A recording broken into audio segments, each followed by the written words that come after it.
आपका वोट आपकी ताकत, वोट जरूर डालें। इलेक्शन से जुड़ी हर खबर तक ऐप पर डाउनलोड कीजिए तक ऐप।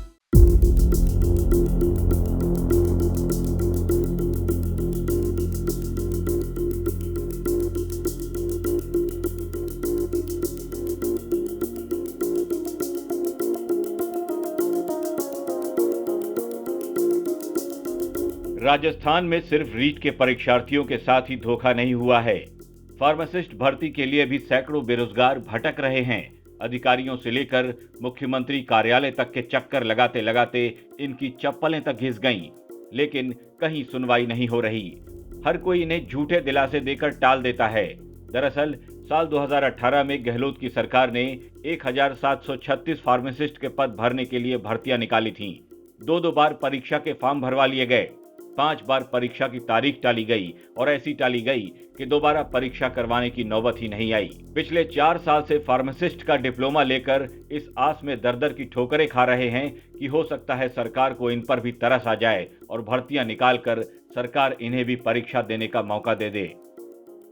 सर, हमारी फार्मासिस्ट भर्ती निकली थी 2018 में। वो लिखित परीक्षा से निकली थी, उसकी एग्जाम डेट आई थी। फिर उसके बाद में उसको 5 बारी तो उसकी एग्जाम डेट निकाल दी, 2 बारी फॉर्म भरवा लिए, फिर भर्ती निरस्त कर दी गई। और अभी तक 4 साल हो गए हमें बेरोजगार होते हुए।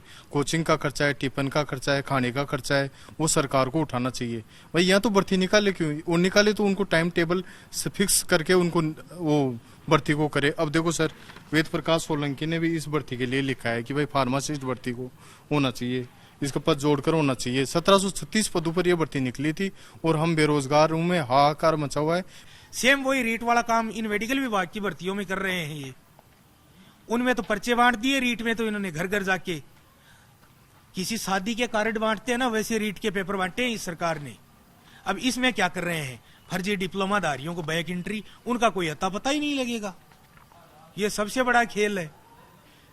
अब ये 23,000 फार्मासिस्ट है जो कोचिंग कर रहे थे, किसी ने अपनी जॉब छोड़ी, किसी ने अपना मेडिकल शॉप बंद किया, किसी ने और कोई काम कर रहा होगा वो भी बंद किया। अब उसके बाद 3 साल कोई बंदा अगर तैयारी कर लेता है अपनी जॉब छोड़ के, तो फिर आगे उसके पास क्या ऑप्शन हो जाता है? वो कंपनियां उनको वापस ले लेती है। वो एज क्राइटेरिया ही उनका तो खत्म हो गया।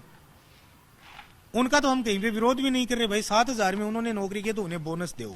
30% बोनस सुप्रीम कोर्ट की गाइडलाइन है, पूरा का पूरा उन्हें मिल रहा है। हम कहीं पे भी ऐसा कोई उनका विरोध नहीं कर रहे हैं। आराम से दो उन्हें बोनस प्लस एग्जाम दिलवाओ, हम बिना बोनस एग्जाम में शामिल हो जाएंगे, कोई दिक्कत इनके बराबर। इन फार्मासिस्टों का आरोप है कि सरकार ने ये भर्तियां इसीलिए नहीं निकाली क्योंकि राजस्थान में खाली पड़े फार्मासिस्ट के पदों को भरने के लिए अब बैकडोर से एंट्री देने का प्लान है। इनका आरोप है कि निजी कॉलेज या फिर दूसरे राज्यों से आने वाले डिप्लोमा धारक आसानी से मेरिट लिस्ट के आधार पर बिना परीक्षा दिए ही सरकारी नौकरी पा जाते हैं और राजस्थान के वो बेरोजगार जिन्होंने परीक्षा के लिए कड़ी मेहनत की है वो सरकारी नौकरी पाने से महरूम रह जाते हैं। सरकार क्या है, इसमें बैकडोर एंट्री करना चाहती है। प्राइवेट यूनिवर्सिटी से आप पैसे दो और परसेंटेज बनाओ, फिर सुविधा पर लग जाओ, बोनस अंक लो और मेरिट से भर्ती पर। इसलिए जितनी भी भर्तियां हैं वो सब मेरिट उस पर लिखित परीक्षा से होनी चाहिए, जिससे दूध का दूध और पानी का पानी हो। वही लिखित परीक्षा से होगी तो जो एक्चुअल में जो क्वालिटी होगी वो पर्सन ही आगे निकल कर आएगा।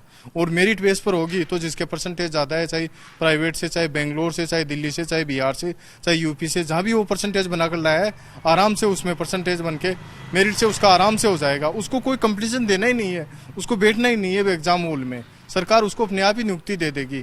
तो ये सिस्टम है। आज प्राइवेट यूनिवर्सिटी जो राजस्थान की जगह जगह कुकरमते की तरफ फार्मेसी कॉलेज खोल दिए हैं, उनमें आप पैसे दो, फार्मेसी की डिग्री ले आओ, उसमें जाने की जरूरत नहीं।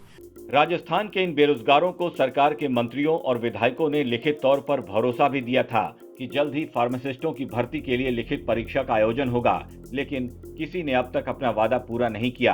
अब इन्हें डर है कि कहीं ये भी रीट के परीक्षार्थियों की तरह नौकरी का बस इंतजार ही करते न रह जाएं। ब्यूरो रिपोर्ट, राजस्थान तक।